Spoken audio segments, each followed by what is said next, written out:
जुबान पक्षियों की मौत से मचा मातम। धमतरी के सदर बाजार में स्थित 150 साल पुराने विशालकाय पीपल पेड़ का एक हिस्सा काट दिया गया। इस पेड़ पर प्रवासी पक्षी कार्मोरेंट प्रजनन काल में पहुंचे थे। पेड़ कटाई से दर्जनों पक्षियों की मौत हो गई। पक्षियों के मरने से वन विभाग में खलबली मच गई है। वन विभाग की टीम आनन फानन में जांच करने पहुंची। जांच में मौके से कई पक्षियों की लाश मिली। वही प्रत्यक्षदर्शियों के अनुसार मृत पक्षियों की संख्या 200 से भी अधिक थी। पक्षियों के अंडे तो तहस-नहस हो गए थे। मृत पक्षियों को एक कार्टून में रखा गया था। वही इस मामले पर सबने हाथ खड़े कर लिए हैं। अब देखना यह होगा कि बेजुबान पक्षियों को न्याय मिल पाता है या नहीं। देखिए, एक्चुअल में पेड़ की कटाई के संबंध में कोई निगम में जो है सिंगल एप्लीकेशन नहीं आया था, जिसकी अनुमति के लिए भी जो पेड़ की छटाई हो चाहे कटाई हो, इसकी अनुमति के लिए कोई भी व्यक्ति जो होता है वो एप्लीकेशन करता है और उस पे संज्ञान लेके जो प्रक्रियाएं होती हैं वरिष्ठालय को जो भेजना पड़ता है, उन सारी प्रक्रियाओं से होकर वो चीज़ें गुजरती हैं। तो पहला ये है कि इसके लिए कोई भी एप्लीकेशन जो है म्युनिसिपल के किसी भी सेक्शन में आवेदन पेड़ की कटाई के लिए नहीं आया था।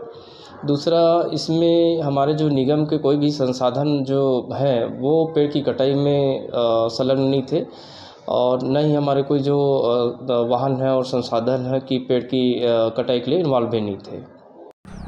मैं अमर मुलवानी छत्तीसगढ़ में निवासरत हूँ, धमतरी ज़िले में। हम लोगों की एक ऑर्गेनाइजेशन है Dhamtari wild life welfare society, उसमें मैं सेक्रेटरी हूँ।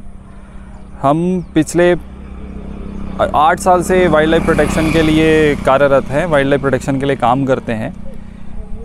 जो घटना 17 तारीख को ज़िले में घटी है, जिसमें सदर का एक पेड़ काट दिया गया, जहाँ पे कम से कम 150 करीब घोंसले थे। हर घोंसले में 4 अंडे होते हैं, 3 से 4 अंडे होते हैं। तो इस मुताबिक 400 से 500 पक्षी हैं वहाँ पे, जिनका बिना ध्यान दिए पेड़ को काट दिया गया। और जब पेड़ काटा गया, जब सारे पक्षी गिर रहे थे, तो किसी ने इस चीज़ के बारे में कोई संज्ञान नहीं लिया, ना कोई इन्फॉर्मेशन दी, ना फॉरेस्ट डिपार्टमेंट को कोई इन्फॉर्मेशन है। अगर फॉरेस्ट डिपार्टमेंट को बताया गया तो फॉरेस्ट डिपार्टमेंट ने उसी दिन कोई कार्रवाई नहीं की। फॉरेस्ट डिपार्टमेंट नेक्स्ट डे जाता है। तो इसका आखिर हुआ क्यों ऐसा? किसी को बिना बताए ये चीज़ की गई, इतनी जीव हत्या हुई क्यों? जो पक्षी वहाँ पे पाए जाते हैं, मतलब जिनकी नेस्टिंग है, वो है cormorant. Schedule 4 wild life protection act में वो शेड्यूल 4 की पक्षी है, जिसके तहत पक्षियों का मारना, हंटिंग प्रोहिबिटेड है, मना है, वर्जित है। ये सेक्शन 9 बोलता है वाइल्ड लाइफ प्रोटेक्शन एक्ट का। तो उस मुताबिक तो उनको पेड़ काटना ही नहीं चाहिए था, फॉरेस्ट डिपार्टमेंट से पूछना था। जो कॉर्मोरेंट पक्षी हैं वो जून से लेकर फरवरी तक नेस्टिंग करते हैं।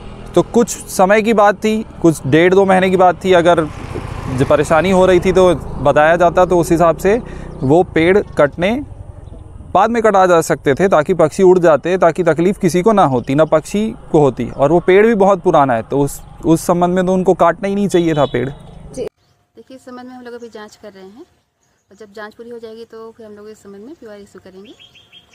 तो अभी जांच प्रक्रियाधीन है। अभी तक खबर ये है कि कुछ पक्षियों की मृत्यु हुई है, तो हम उसका जांच कर रहे हैं। अभी देखिए, पहले प्रक्रिया हम लोग जो जांच प्रक्रिया है वो पूरी हो जाएगी, फिर उसमें हम आगे की कार्रवाई करेंगे। इसमें जो रहता है इनके वन विभाग द्वारा POR इशू किया जाता है। FIR का प्रावधान वन विभाग में नहीं है। जी। तो जो POR है वो हमारा इनकी ऑफेंस रिपोर्ट है जी, हम लोग वो इशू करते हैं। इसमें परमिशन तो राजस्व विभाग द्वारा दिया जाता है, हम इसमें बस मूल्यांकन करके उनको देते हैं। नहीं, इसका इस संबंध में नहीं आया अभी। Thank you.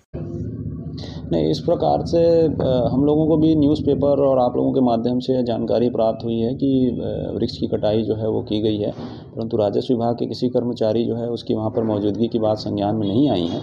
और इसको लेकर के वन विभाग के साथ भी चर्चा हुई है और चर्चा करके जो है इसकी जांच की जा रही है। जांच उपरांत जो है नियम संगत जो है इसमें कार्रवाई की जाएगी। मेरे पास जो है इस प्रकार की कोई जानकारी और आवेदन जो है वो प्राप्त नहीं हुए हैं।